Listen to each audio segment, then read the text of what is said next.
I'm going to start with a quick summary of what's been happening in US politics since January 21. So I'm going to focus a lot on the Biden presidency today, but of course, we need to make links with the Trump presidency and, in fact, the Obama presidency as a way into contemporary examples. So you should have a good array of examples by the end of today of the various presidents, but in particular the Biden presidency. I'm going to stick with Biden only because I find that most of the time students seem to have examples from previous presidents. Maybe that's because the textbook covers previous presidents more than it obviously does Biden. I think the last textbook, the last edition of the textbook probably just came out at the point that Donald Trump was just left office, right? So I'm not sure that, unless, of course, your teachers have been giving you current examples, which I'm sure they have, I'm not a lot of students probably do not have very many examples of the Biden presidency. As I've said before, I'm not going to necessarily explain a lot of content today. So you're going to have to pair this up with your content, right? So the aim of today isn't really to do a lot of content work, but rather the aim of today is to give you good contemporary examples that you can fit into essays as you write those essays in your exam. So to reach the highest marks, you must focus on examples from the Biden presidency, and I've said that here. Um, Biden's Biden's presidency has faced immense challenges since his inauguration speech in 21.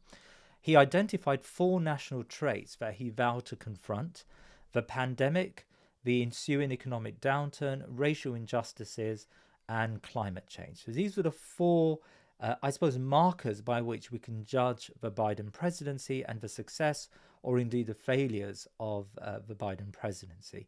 And I would say in all of these four markers, his presidency is probably flailing. Now, maybe that's not his fault. And as I will explain in terms of the analysis, there's a lot that's happening.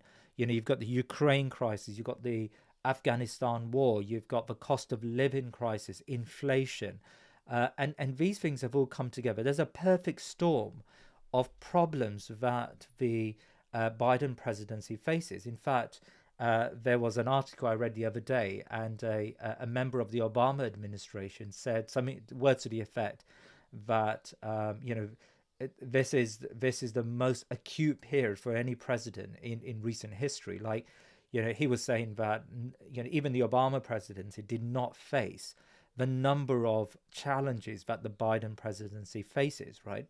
So of course, it is, and many of those challenges are not in Biden's making. Many of those challenges predate Biden, like the COVID pandemic, and many of these challenges have global implications, like the Ukraine conflict, right?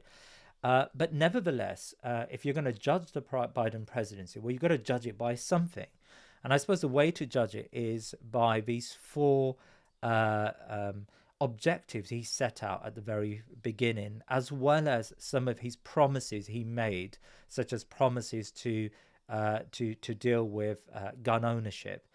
Those promises he made in on the campaign trail. So we can say, firstly, on the economic front, inflation has surged to its highest level in nearly 4 decades, leaving American families struggling to afford the basic necessities like groceries, gas, and rent. In particular, gasoline, petrol prices have risen tremendously in the last few months. And the Biden presidency finds it very difficult, of course, because the shocks that are external to the Biden presidency in some respects, the war in the Ukraine and Russia's aggression in Ukraine, that has an impact, of course, on gas prices at home. But it's fair to say that inflation, when it comes to, so inflation, as you know, is the incremental increase in the prices of common items. And in the case of gas, which is, of course, a very important gas here in the American sense, is petrol for your cars. It's an extremely important commodity when it comes to consumers, right? When it comes to just pursuing your daily activities, petrol prices have risen quite tremendously, like it's risen here in the UK and elsewhere in the world. Okay. A million people have died of COVID in the last year and a half. Sorry, since the start of the pandemic. But it was 400,000 when Trump left office. Now, Joe Biden promised back in 21 that he was going to deal with the crisis. He blamed Donald Trump for the 400,000 deaths, and he said it was a travesty for the country. Well, a million people have now died. So 600,000 COVID deaths have been added since the Biden presidency began. And that does not look like success, right? The presidency has had to, members of the administration have had to say that, well, we've tried to deal with a crisis that existed before and predated the Biden presidency. But one of the big problems he's faced is just the sheer number of people in America who are skeptics, who are vaccine skeptics. The Biden presidency Biden fought, and this is actually probably an undergirding, something that you could use as analysis throughout all of your essays. I think Biden was pretty naive when he became president. He probably put a lot of America's problems down to the character and the personality of Donald Trump. And his argument, I suspect, was that with Donald Trump gone, with a sane and rational government, we can sort of click our fingers and deal with all of these crises one by one. That hasn't actually worked out for the president as you would imagine it should have, right? And so the Biden presidency has found that it's not that easy to convince people to get vaccinated. It's not that easy to deal with endemic problems that existed, cultural problems in American society, where large numbers of people just don't trust the federal government. Even Donald Trump, who was actually quite pro-vaccines, many of his supporters were unwilling to take the vaccines and were still prone to propaganda that suggested these vaccines were a mass sterilization campaign or were ways by which international multinationals would control us. And people still believe that, right? And so he's not been able to get enough shots of the vaccine in enough Americans in order to create some sort of communal immunity from COVID. The Russian invasion in Ukraine threatens what we call the liberal world order, while pushing food and fuel costs even higher. And I've talked a little bit about that. In fact, on Russia and the invasion of Ukraine, the Biden presidency has done extremely well. But the opinion polls do not mirror the successes of Biden. In other words, the American public today are not really that concerned about foreign policy gains. They are concerned about foreign policy failures because that affects patriotism. And we can come back to that when we look at Afghanistan as a failure of the Biden presidency. But they're not really concerned with successes. I mean, I would say, by the way, as someone whose interest is very much in international relations, that it's probably one of the rare successes of the American presidency for decades, right? What it's done in Ukraine. But that hasn't translated into higher poll ratings. In fact, the Biden presidency today, his personal poll ratings are at the level of Donald Trump at this point in 2017, a year and a half into his presidency, right? So, things are quite polarized in American politics. And it seems that, a lot of what Biden does that may have historically translated into success for the presidency is no longer bearing fruits. Recently, there's been a shortage of baby formula caused by a closure of a major manufacturing plant, so there was contamination of baby food in this manufacturing plant. So as a precaution, they shut it down. The issue has become so dire, the Biden presidency has invoked wartime powers to speed up production and restock shelves. So this Wartime Powers Act that it reintroduced allowed for a lot of the safety measures, so-called safety measures, that prevented the import of, say, European baby milk, baby formula, it allows for those to be watered down. And so what we have is for example, the Swiss have been sending and large amounts. Was it Sweden? One of the European countries have been exporting large amounts. Even British companies, in fact, have been sending large amounts of baby formula to deal with this shortage. But the problem with the whole situation is that his administration was caught on the back foot. This issue, the closure of the factory, was very early on in the year, and the head of the company was questioned by a select committee and asked whether they should have seen this coming. And he said, yeah, we saw it coming. We knew that by closing down a really important factory, there was going to be a shortage. So it wasn't our fault in a way, but the administration just hadn't seen the risk of this. And so when you then had bare shelves, that's when the presidency springs into action. But there's still a problem, and that problem has remained now for the past month. And you can talk about that as it's almost as a metaphor for the failures of the presidency, and the inability of the presidency to get things done. And then you've got the mass shootings, which I'm going to talk a bit about today. First by a white supremacist in Buffalo, New York, and then in Uvalde, Texas, a school shooting, a school massacre by an individual, a young man who decided that he's going to kill large numbers of young primary school students. So 19 students died and 2 teachers were killed as well in the crisis. And we're going to talk about gun ownership as we go along. There's also been there's been an ongoing issue actually about Senate support for some of Biden's biggest or Biden's greatest legislation. I've said it in a really weird way. Biden's most important pieces of legislation, and again, the relationship between the Senate and the president will be explored, and the inability of the president to achieve bipartisan support for some of these legislation will be explored as well. We've got the abortion debate, which I'm going to have a look at as we go along, and then you've got the midterms that are approaching very fast by the end of this year, by November, and it's likely that there's going to be a Republican surge. Although, most analysts say today that it may not radically shift the House or the Senate, but again, we can explore that. Okay.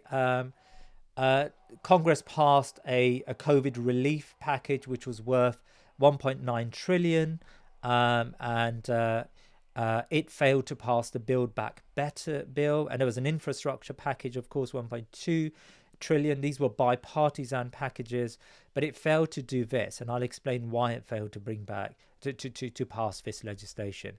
22 states are looking to make abortion effectively illegal. We're going to talk about that. And we're going to talk about that. And as I've said, Biden's approval ratings have sunk since the Afghanistan withdrawal in mid 21. So we're going to talk about all of that. Let's first start with the Supreme Court. Now, following the addition of 3 Donald Trump appointees, so Donald Trump was able to appoint 3 Supreme Court justices. That was a gift. In fact, probably the greatest legacy of Donald Trump is probably his ability to change quite radically the balance of justices in the Supreme Court, right? And so 5 justices now in the Supreme Court appear to hold a philosophy that's at odds with probably much of the court's history. So you've got 6, by the way, conservative judges on the court. But we can safely say that 5 of these judges believe in the originalist idea of constitutional interpretation. They agree that the legitimate role of the justices on the court is largely confined to the objective of application of the Constitution to facts. So their argument is that the Constitution is a static document. And the job of the Supreme Court is to work out what the founding fathers had in mind when they said what they said, what the drafters of the Constitution had in mind when they put the various clauses and then the amendments into the Constitution, right? So their position is very much a originalist position, which is to take an objective approach to judging the Constitution, rather than to match the Constitution to the modern era. They also believe that jurists who make choices to resolve perceived ambiguities in the law are engaged in legislative conduct beyond their judicial authority. So those who try to pair up the Constitution with the ambiguities in the law, who try to resolve the perceived ambiguities by, in effect, creating more radical new law, they believe this is beyond the role of the justices of the Supreme Court. So this objective approach to judging means seeking out the original meaning of the Constitution, as I've said. That is, figuring out what was meant by words written long ago, and then applying this to modern realities, of which the founders and later the drafters, of course, were totally unaware, right? So the argument, it goes that you've got to, as I said, you've got to go back to what was in the mind of the drafters of the Constitution and the founders, rather than to concern yourselves with liberal interpretations. And this can be seen in Justice Alito's leaked opinion on behalf of 5 justices. And let's just go into his leaked opinion. So you all know, your teacher would have explored this leaked opinion, which came out last month on abortion reform and on Roe versus Wade. And his argument is there's no right of abortion. The right of abortion, rather, isn't specified in the Constitution. So the Supreme Court's recognition of such a right cannot be possible or proper. The Roe versus Wade judgment, according to this objective approach to judging, was not constitutional and should be left to the state level to decide.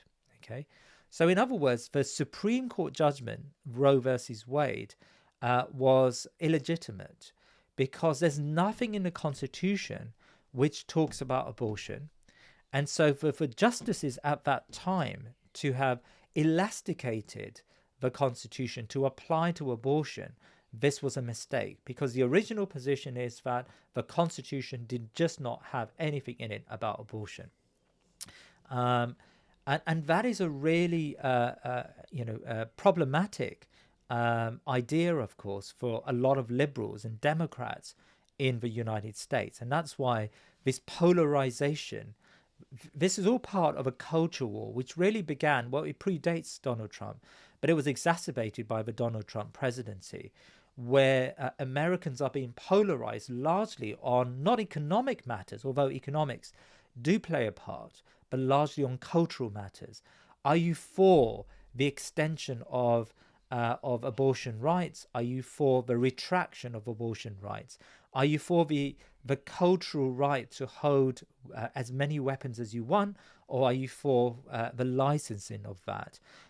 Do you want to have further rights expanded, such as trans rights, or do you think this is unacceptable because it goes against the fundamental religious and cultural sensitivities of the American public?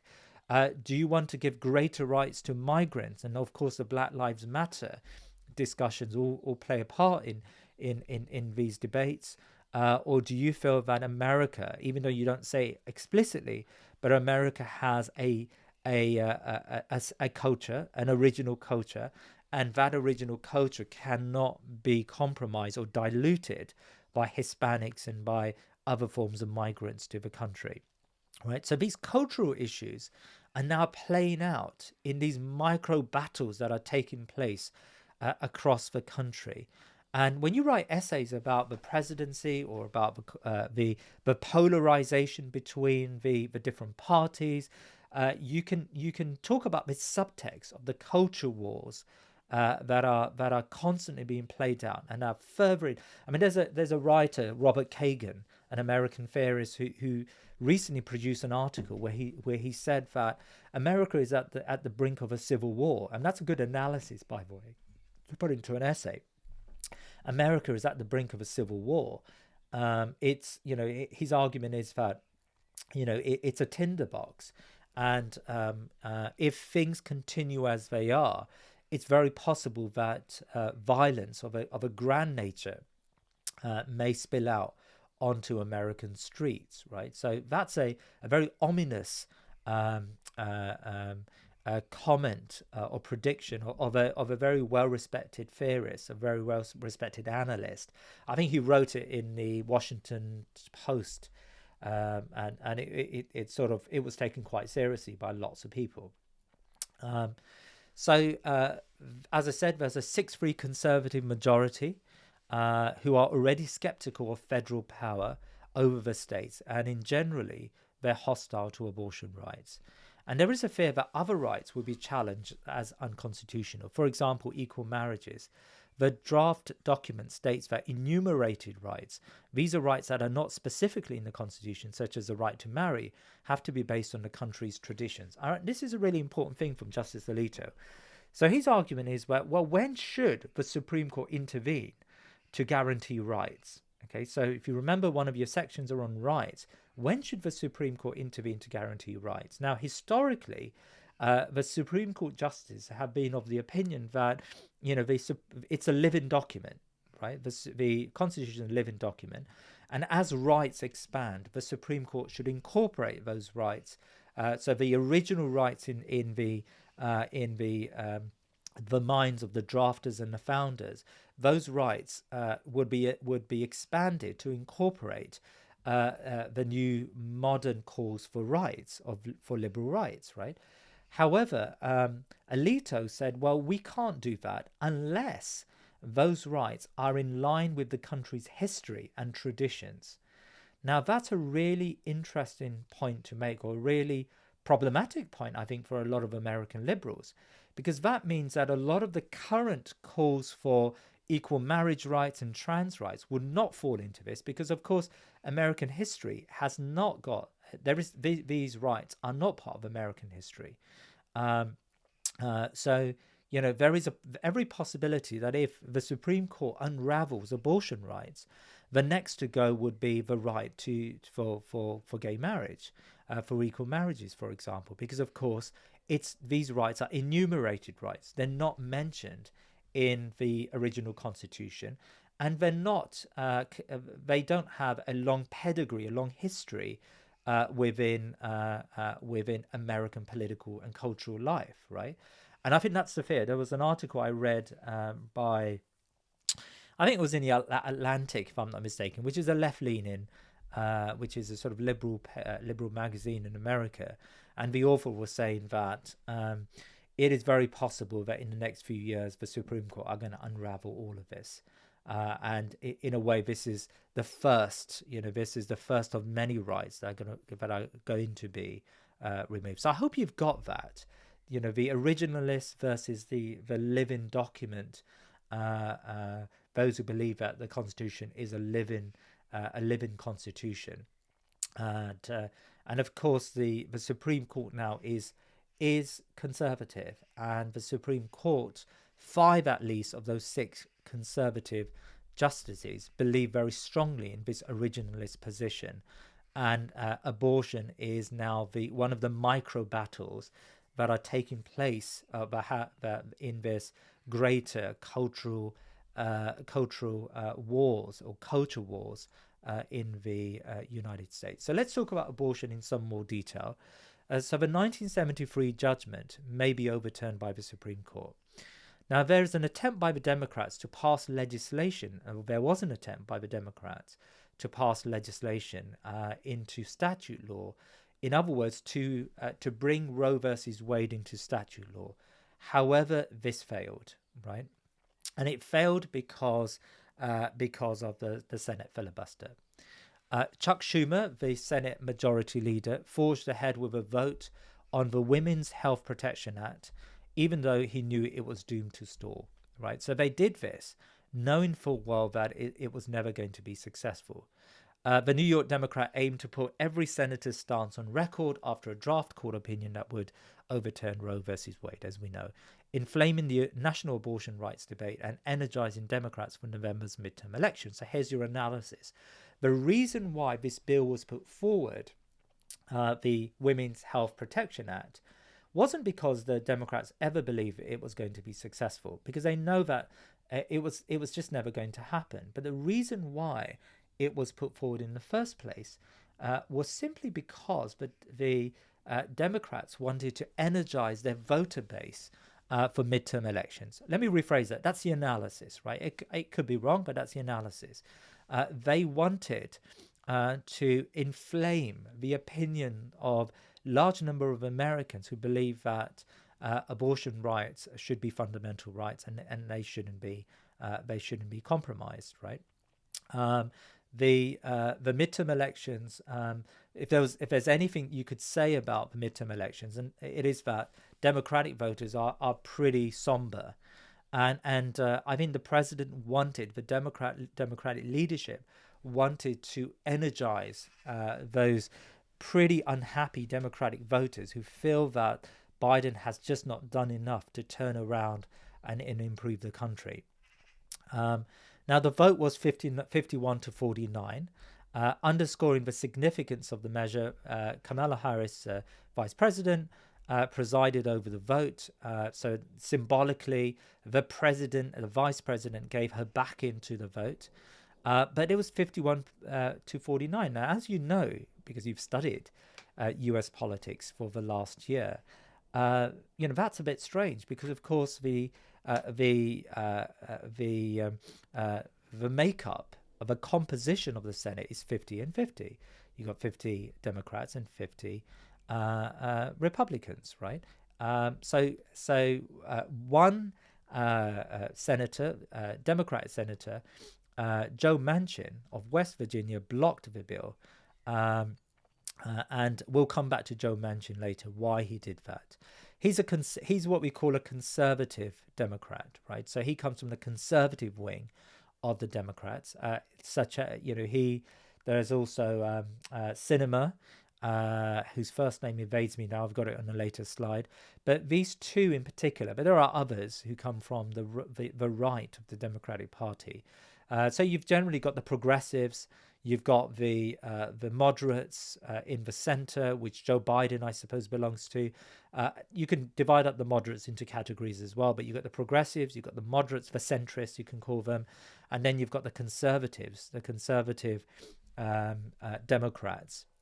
And Joe Manchin has been a thorn in the side of the Democratic leadership. And that's partly because of where he comes from, West Virginia. It is not a typical liberal territory. It's a very conservative state. The bill would have barred states from banning abortion before fetal viability, generally considered to be 24 weeks, and in certain cases after that point, when a medical provider determines a pregnancy poses a risk to a person's health. So the bill would have stopped states from banning abortion before 24 weeks, right? It would also stop states from taking steps to limit access to certain drugs and abortion services, and ban governments from requiring medically unnecessary doctors' visits. I mean, there's an example here of the Texas law. The Texas law is so harsh or so strong that even if a taxi driver were to drive a woman to an abortion clinic, he may be or she may be committing a state crime. And so what they wanted to do is prevent these very many laws from being introduced to water down or to remove even abortion rights. Now, some states, including Arkansas, Kentucky, and Louisiana, have trigger laws that would go into effect if Roe is overturned, right? So these states are ready for this decision. This decision may be as early as later this month. If Alito's draft judgment becomes reality, then these states are going to have got these laws that are going to be passed as soon as Roe is overturned. The Arkansas law, for example, makes exceptions for cases of rape or incest, makes no exceptions for cases of rape and incest. So, in effect, that law says that if you want an abortion for these reasons, that abortion is not permitted. Now, of course, some states like Oklahoma have got similar laws, but their laws are a little bit more less radical, I suppose, to the Arkansas law or to the Texas laws. Um, in total, you've got 22 states that have laws to restrict abortion access in some shape or form. Now, as I said, back to this slide, I suspect the Arkansas law is probably the most extreme of the laws. As I said, in Oklahoma, abortion will still be permitted, but the number of weeks, I think they've brought it down to 20 weeks. Yeah, and for any reason, right? Um, so it's probably correct to say that not all 22 of these states are going to have laws as strong as the states I've just mentioned. However, they've all poised, or they've all got positions where if Roe versus Wade is overturned, then they are going to reduce at least the number of weeks, if not make it almost impossible for for women in those states to seek an abortion very easily. Um, Now, if you notice, what's happening here is it, in a way, this almost mirrors the uh, the the polarization that I talked about in the rest of the country, right?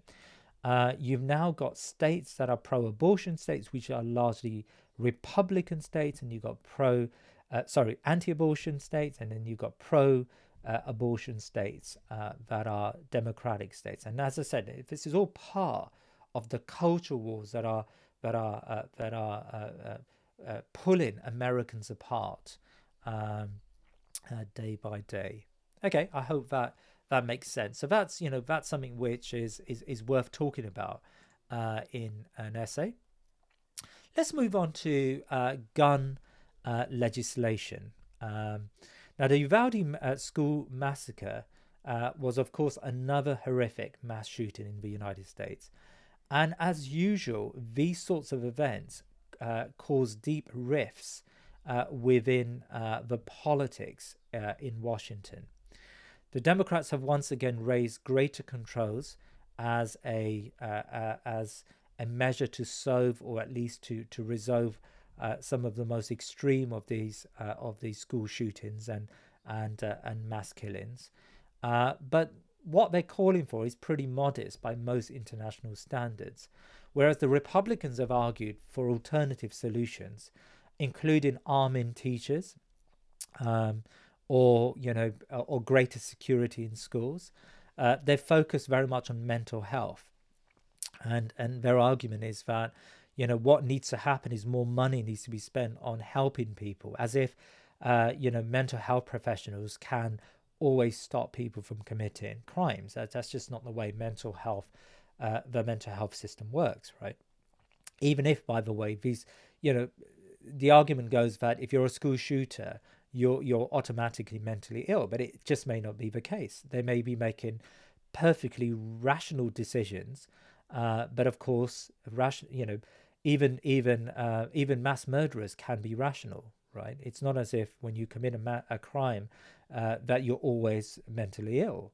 That's a nonsense. But of course, I don't think the Republicans believe this, but because they are so strongly in favor of having liberalized gun laws, their automatic response is to try to move beyond the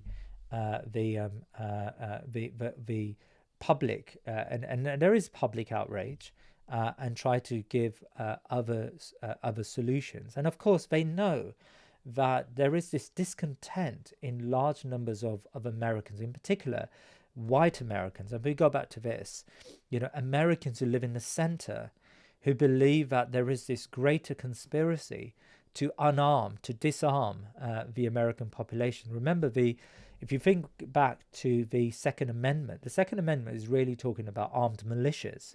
And the argument behind having armed militias is if the federal government decided to become an authoritarian government, or decided to take away your individual rights, then you can rise up against the federal government, right?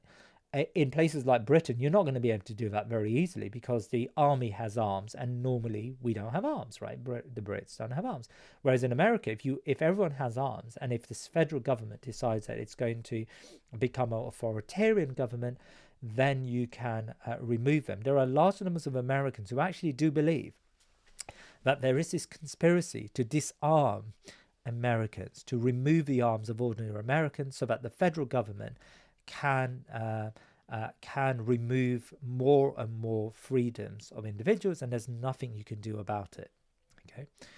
Now, Democrats are, of course, in control of the White House and both chambers of Congress. So you would imagine they should be able to get things done, right? But many Democrats have called, but the problem is the filibuster. I should have probably talked about the filibuster first, but I will go on to the filibuster next.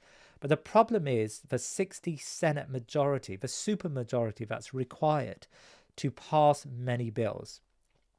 By the way, I'm going to say this, but the filibuster is, of course, not written in the Constitution. It developed over time. I'll explain that later on.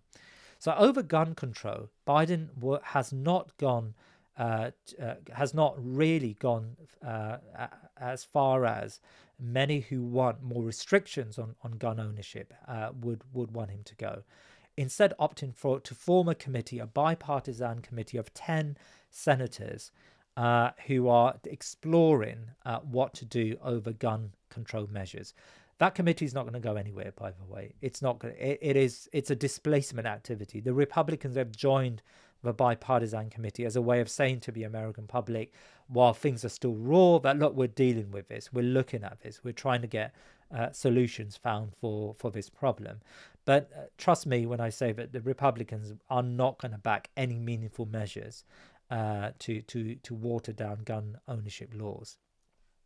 Now that runs in the face of Biden's initial promises when he was on the campaign trail.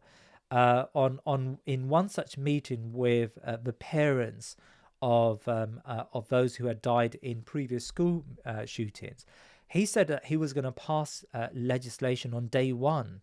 And so he intimated almost that there will be executive action on day one. Yet a year and a half later, we've seen no action from the Democrats. It took this horrific shooting for the Democrats to even put it onto their agenda, right?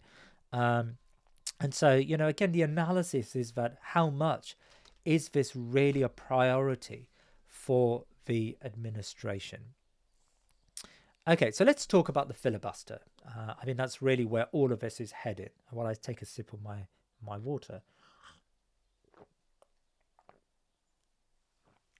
You may have heard the sound effects. Okay, so the Senate envisaged by the founders would be a highly deliberative body. That's the idea behind the Senate. It would deliberate.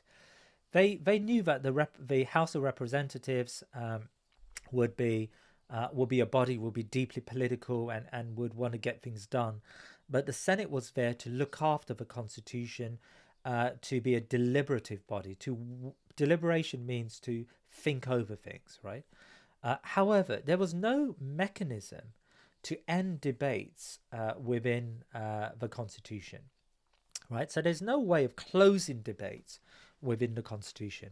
So senators quickly realized that long speeches would delay action on legislation they don't like. And in the 1850s, this practice of talking a bill to death got a name. It was called the filibuster. And it's from a Dutch word called pirate, word for pirate, right? So it's a way of taking over something, to hijack something. In 1917, senators adopted a rule establishing that debates could be ended upon a so-called closure vote supported by a two-thirds supermajority.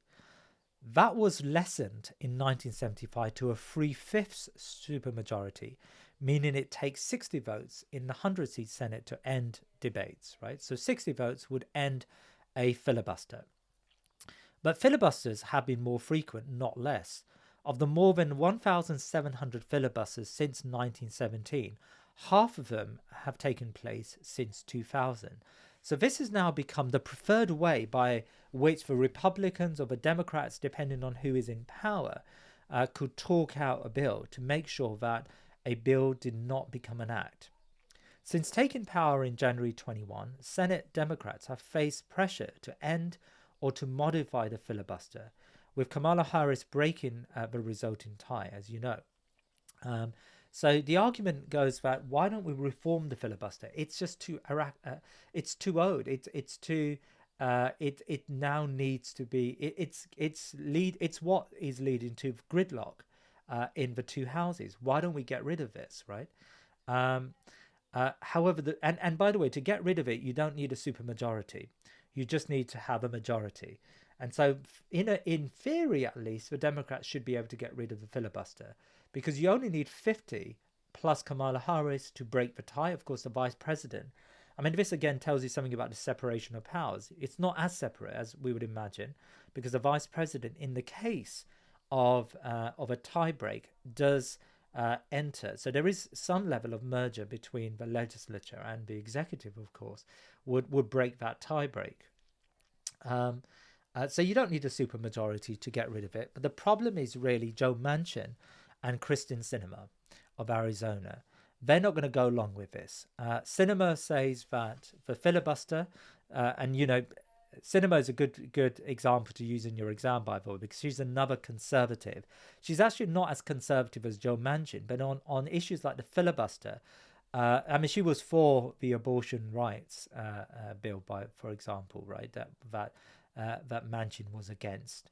But Sinema says that the 60-vote supermajority protects the country from wild reversals of federal policy when control of the Congress changes hands. So her argument is that it's better to have it because imagine when the Republicans take over, if you don't have this way of preventing bills from being passed, potentially you will get you may get measures that are passed through the Senate which are extremely distasteful, and you can do nothing about it. So at least a 60-vote supermajority protects you from the other side. In other words, Manchin's argument is that this getting rid of the supermajority into a simple majority will pour fuel into the fire of the political whiplash and dysfunction that is tearing the nation apart. So they've got two separate reasons.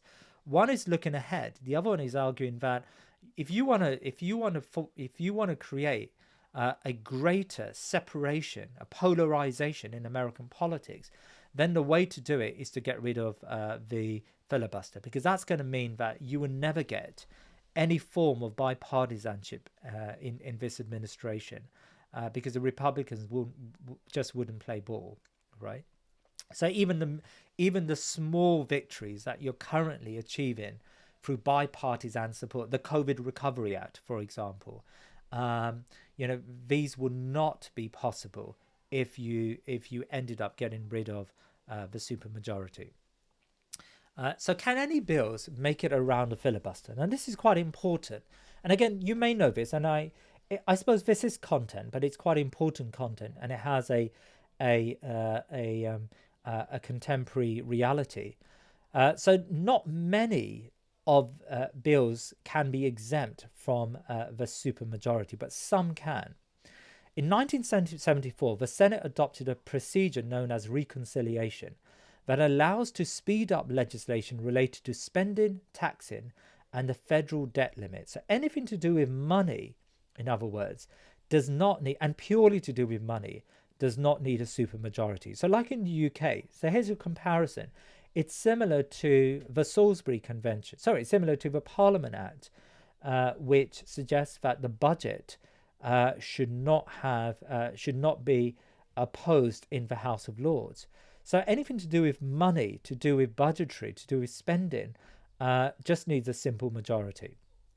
Okay, but the process has limits. The Byrd rule, named by Robert Byrd, a Democratic senator who represented West Virginia for 51 years, requires that all provisions in a reconciliation bill have an impact on federal revenue, spending, and deficits, and that no extraneous provisions are included. Right, so this is called tacking on. You can't tack on, you can't tack, T-A-C-K, you can't tack on things to a reconciliation bill, which is about money, which may have nothing to do with money, right? And it's got to do, it really has to have an impact on federal revenue. So you can't interfere, for example, with state revenues. And it's got to do with spending and deficits, right? So it's a very limited measure that you can use for budgets, for money, but you can't extend that to things which have got no relevance to these limited areas, right? So it was this rule that forced Democrats to drop Biden's proposal for a national $15 an hour minimum wage from the virus relief package. So he wanted to tack on. So remember, the virus relief package was brought through reconciliation.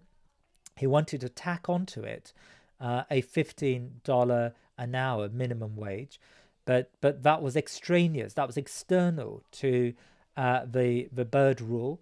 That compromised the Byrd rule, and so they couldn't do that. Republicans used the reconciliation to pass tax cuts in 2001, 2033, and Donald Trump's tax cuts. And the Affordable Care Act under Obama was passed under reconciliation, right? So one of the reasons why Medicare, why the Obamacare Affordable Care Act was so limited was because the only way he could pass it was through reconciliation. So he wasn't able to, I mean, the original plan was far greater, but he had to take off all of those external things, which prevented it from being called a meaningful reconciliation bill. And so it was a way of getting Obamacare through. In the same way, the Republicans, when Donald Trump wanted to implement these tax cuts, the Democrats were dead against it. The only way he got it through was through reconciliation, right? Now, Democrats fear that priorities like measures on voting rights or immigration will not qualify for reconciliation. They don't, right? So the Democrats can't use the reconciliation get out of jail free card to reverse issues like voting rights and migration. And I'm going to talk about voting rights a bit later on. And actually, I may talk about migration in the second video that I'll produce, hopefully on Monday. So that may also help you. But I'm doing this really to get things going in terms of your current examples. Right. So I hope you've got